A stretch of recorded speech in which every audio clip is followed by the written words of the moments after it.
Hello students, welcome to my YouTube channel GS study point. चलिए, जो छत्तीसगढ़ की जो प्रशासनिक व्यवस्था में हम नगरीय निकाय को देख रहे हैं उसको कंटिन्यू करते हैं।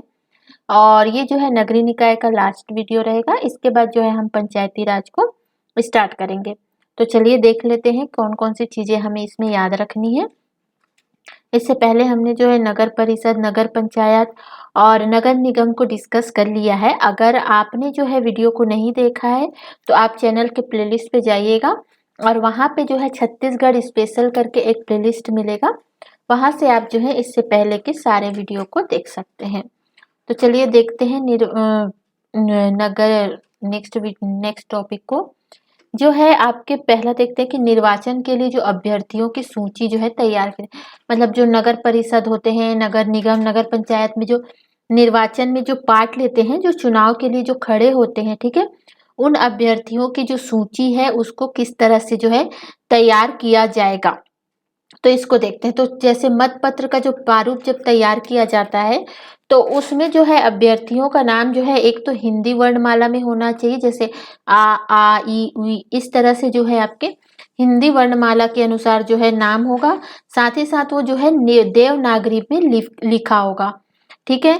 दूसरी चीज जो है अभ्यर्थियों का नाम भी जो है आपके वर्ण वर्ण क्रमानुसार देवनागरी लिपि में लिखा जाएगा।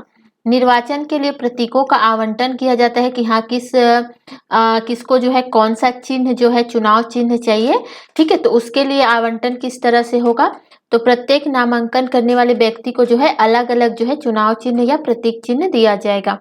और ध्यान रखिए कि एक व्यक्ति, अगर किसी व्यक्ति को अपना चुनाव चिन्ह जो है चूज करना है कि हाँ मुझे ये चुनाव चिन्ह लेना है, तो एक एक व्यक्ति जो है 3 चुनाव चिन्ह पसंद कर सकता है, ठीक है।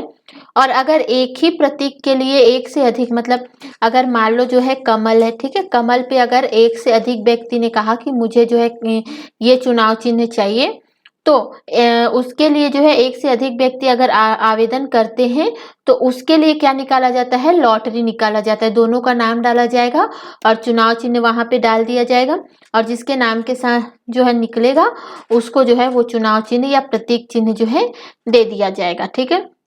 मान्यता प्राप्त अगर राजनीतिक दल अपने प्रत्याशी अलग खड़े करेंगे, ठीक है। अगर कोई राजनीतिक दल है जो मान्यता प्राप्त है, ठीक है, तो वो जो है अपना प्रत्याशी जो है अलग से खड़ा करेगा, क्योंकि उनका जो है चुनाव चिन्ह तो फिक्स होता है, ठीक है। अब देखते हैं मतदान के पूर्व अगर किसी जो अभ्यर्थी जो खड़ा हुआ है, ठीक है, अगर उसकी मृत्यु हो जाती है तब क्या होगा। तो मतदान होने के पूर्व किसी अभ्यर्थी की अगर मृत्यु हो जाती है तो वह क्या होगा, मान्यता प्राप्त राजनीतिक दल से खड़ा नहीं किया गया है तो मतदान टाला नहीं जाएगा, ठीक है।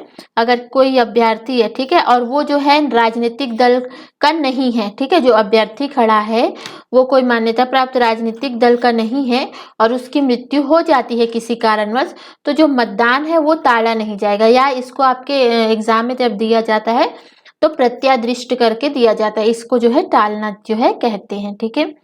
परंतु ऐसी मृत्यु के परिणाम स्वरूप निर्वाचन लड़ने वाला एक ही अभ्यर्थी शेष है। अगर कोई निर्वाचन हो रहा है तो उस निर्वाचन में सिर्फ एक ही अभ्यर्थी अगर बचा है तो उस अभ्यर्थी की मृत्यु के तथ्य का समाधान हेतु रिटर्निंग ऑफिसर द्वारा चुनाव को टाल दिया जाएगा, ठीक है।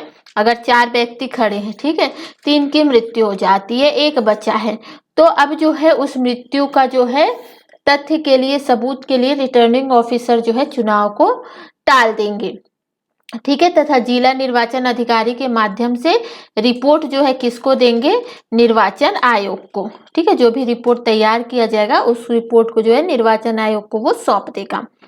यदि मान्यता प्राप्त दल द्वारा खड़े किसी अभ्यर्थी की मृत्यु हो जाती, जो राजनीतिक दल है, ठीक है, उसकी अगर मृत्यु हो जाती है तो क्या होगा, तो नामांकन भरने की अंतिम तारीख के सुबह 11 बजे के पश्चात अगर किसी भी समय मृत्यु हो जाती है तो नामांकन पत्र वैध होगा, ठीक है। नामांकन वैध होगा और नामांकन वापस ना लिया हो, ठीक है। अगर उसने वापस नहीं लिया है नामांकन जो उसने भरा हुआ है तो वो जो है वैध होगा। अभ्यर्थी की मृत्यु हो जाती है और उसकी रिपोर्ट जो है मतदान प्रारंभ होने से पूर्व मिल जाती है, तब जो है प्रत्याशित होने पर जो है चुनाव की प्रक्रिया पुनः प्रारंभ हो जाएगी। ठीक है, अगर टाला जा सकता है, रिपोर्ट मिल गई। ठीक है, अब रिपोर्ट मिलने के बाद क्या हुआ कि चुनाव को प्रत्याशित होने पर जो है चुनाव की प्रक्रिया जो है पुनः प्रारंभ होगी। अगर रिपोर्ट मिल गया, ठीक है, अगर सबूत मिल गया कि हाँ इसने जो है इसके द्वारा ये चीजें हुई है, कोई कारण मिल गया, तो अगर टाल दिया जाता है, ठीक है, उस रिपोर्ट के दौरान अगर किसी चुनाव को टाल दिया जाता है तो जो चुनाव की जो पूरी प्रक्रिया है उसको फिर से दोबारा से प्रारंभ करेंगे। निर्विरोध निर्वाचन अगर होता है तो निर्विरोध निर्वाचन में जो है कौन करता है, तो रिटर्निंग ऑफिसर, अगर वो अनुपस्थित है तो जिला निर्वाचन अधिकारी या फिर राज्य निर्वाचन अधिकारी द्वारा किया जाता है। अब चलिए जो नगर पंचायत और नगर परिषद का बजट किस तरह से बनाया जाता है, किस तरह से तैयार किया जाता है, इसको देख लेते हैं।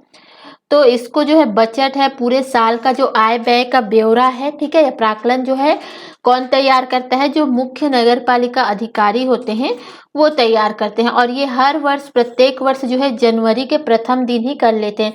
जनवरी के प्रथम दिन या उससे पहले भी जो है ये तैयार किया जा सकता है।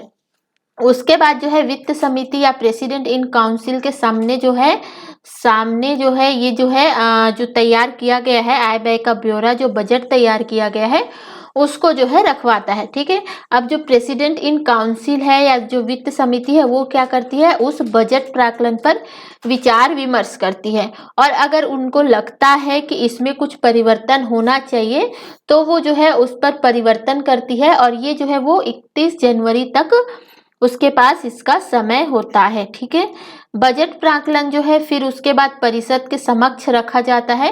फिर परिषद भी जो है इस पर विचार विमर्श करेगी और उसको अगर लगता है कि परिवर्तन होना चाहिए तो फिर परिवर्तन होता है। ठीक है, उसके बाद जो है ये जो बजट है वो जो है राज्य सरकार को जो क्या कर दिया जाएगा, प्रेषित कर दिया जाता है, भेज दिया जाता है। ठीक है, लेकिन यहाँ पे एक बात ध्यान रखिएगा, अगर राज्य जो है किसी ऋणी है, ठीक है, या ऋणग्रस्तता की स्थिति है राज्य सरकार को, तो इस स्थिति में बजट तैयार करने से पूर्व जो है क्या करना पड़ेगा, नगर पंचायत या परिषद को सरकार से जो है अनुमति लेनी पड़ेगी। ठीक है, उसके बाद जो है 31 मार्च से पहले जो है पूरी तरीके से बजट को पास कर दिया जाता है।